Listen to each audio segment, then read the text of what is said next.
If we will not abide by the ruling of the Supreme Court, we are going to flirt with a constitutional crisis.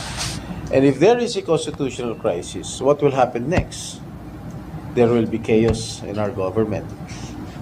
Kami mga mambabatas, gumagawa ng batas, tapos hindi kami susunod sa batas. That's awkward. Kung kami mga mambabatas, ayaw namin sundan ng Korte Suprema, ano pa kaya yung mga iba? Yung mga ibang ordinaryong tao na may kaso na adverse sa kanila, hindi rin nila susundin, magkakagulo ang gobyerno.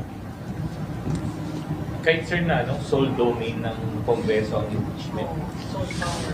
Still, we have to follow the ruling of the Supreme Court. Pag hindi natin susundin ng Supreme Court, sino pa susundin natin? Sino pa susundin namin? Meron nga nagsabi, mas mataas pa nga daw yung mas makapangyarihan ang impeachment court sa Supreme Court. I beg to disagree.